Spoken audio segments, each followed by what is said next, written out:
What do you think is something completely normalized in society that shouldn't be?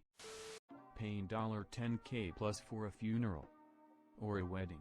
I hate funerals because for losing a couple very close family members, rather than take time to enjoy the memories and honor their lives, I spent most of my time having to tend to making sure all the other attendees had what they needed, were comfortable, fed, consoled, ceremonies were on time, presentations were perfect, etc. Like I just lost my mom or my stepmom and I loved them very dearly.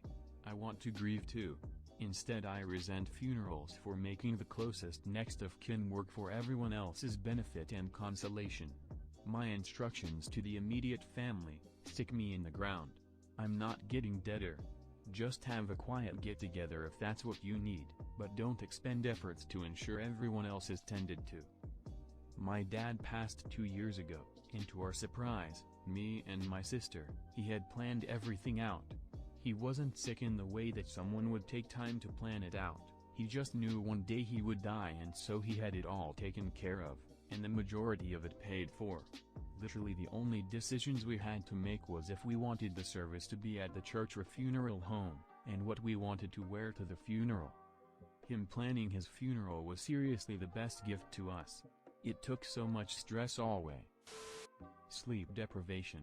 Arguably one of the worst things for our bodies and minds. Edit. For those interested, this book may motivate you to improve your sleeping habits. The benefits to proper sleep are as amazing as the detriment from a lack of sleep. Why We Sleep, a book by Matthew Walker. So easy for us today to normalize a few hours a night fought with caffeine through the day. For students studying/working late and getting up early, it's even worse. Thank you for the silver. Politicians, news programs and advertisers all lie with impunity. This should not be normal. Yeah, this is deeply frustrating. Or when you call it out they accuse you of supporting the opposite side. No, I don't. I just point out when I'm being lied to. I see this so often, especially in election years. I fundamentally loathe when some presidential candidate makes campaign promises they can't possibly keep. The president's job in the USA is to enforce the laws and decisions of the Congress and to keep them informed of what's going on in the country and abroad, so they can make effective decisions. Most of that is just staffing, making sure there's enough federal agents/employees on hand and in the right places to get the job done. If some candidate starts telling you otherwise, they are lying. I'm still waiting on a candidate for president who points to Article 2, Section 2 of the Constitution, where the job description is written, if you don't know, and starts making a case for why he or she is right for the job. I'm also waiting for my fellow countrymen to judge the value of a candidate based on how well they fit that job description. Intense marketing focused on children. I mean, screw advertisers and everybody in that industry in general, but especially these people that focus on marketing to kids. They're essentially creating little addicts. Stuff like those 2-hour YouTube videos of kids playing with toys should not be legal. It's an entire industry dedicated to weaponizing child psychology in order to sell bits of plastic. There's a doc called Consuming Kids if you want to screw up the rest of your day. The taboo against discussing salary with anyone other than one's employer. It exists entirely to give the employer the advantage in salary/salary increase negotiations, and to avoid you and your 10+ years of seniority finding out that Johnny just graduated is making $5K more per year than you.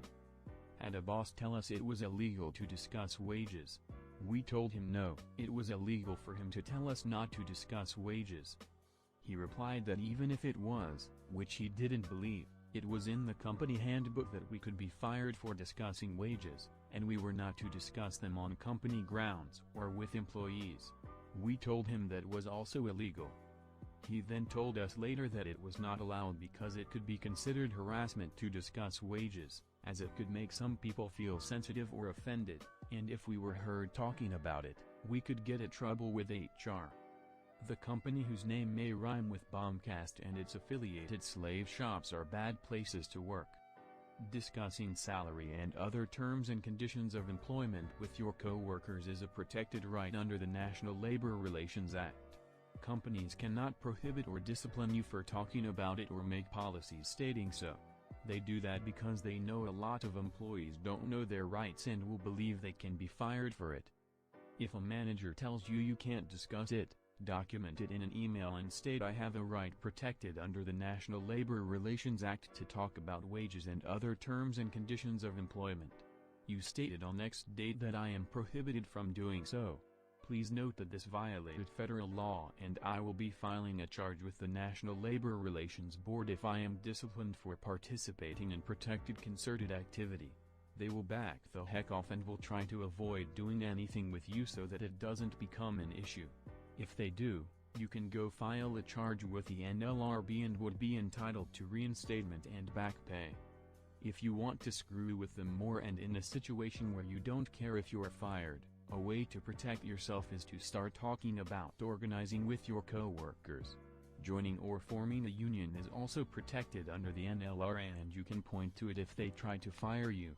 Edited to add, if you successfully organize or there are rumors or even attempts of it, it will give your managers serious anxiety and heartburn.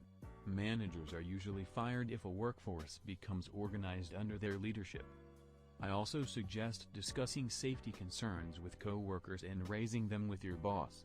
That is also a protected concerted activity under the NLRA and OSHA. Write emails and document your concerns and how they failed to address them. My sister worked at a hospital and they asked her to do tasks she was not comfortable with. When I advised her to document them in an email and cite to NLRA and OSHA, they backed off and have left her alone. Use these protected rights to your advantage. In the US, the 24-hour news complex and entertainment masquerading as breaking news. This breaks each way politically, left, right and center. Pick your favorite, for simplicity MSNBC, Fox, and CNN, and watch for 1 hour. It is not possible to leave the experience feeling like a more informed citizen instead of mind-numbed.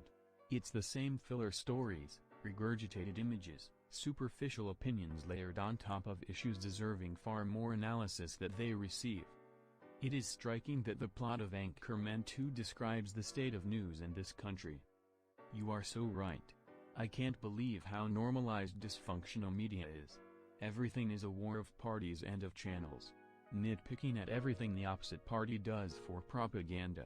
I can't stand watching any news by mainstream media.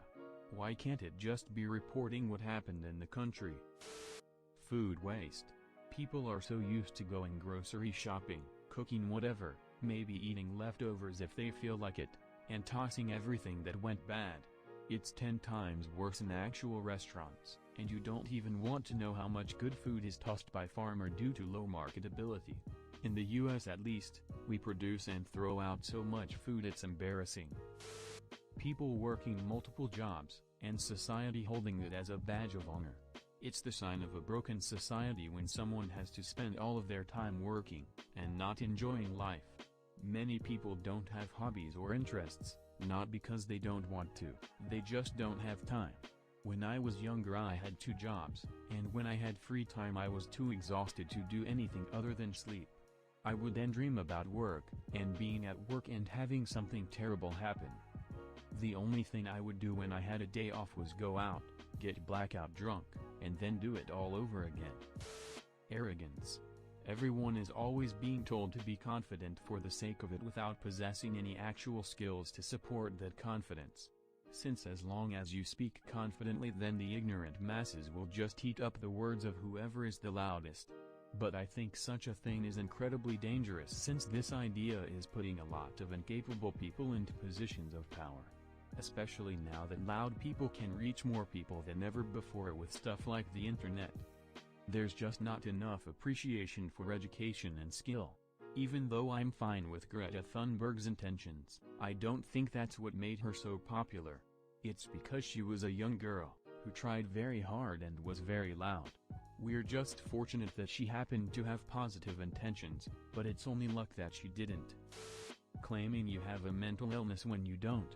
While I am very thankful that mental illness has become less of a taboo, I feel like there's a new trend where a lot of people are just claiming to have them for some type of sympathy or whatever, to the point where when I bring up my own problems that I've been suffering with for a while and have been seeking professional help for, most people just dismiss me and tell me I'm not really depressed or that I'm just seeking attention or whatever.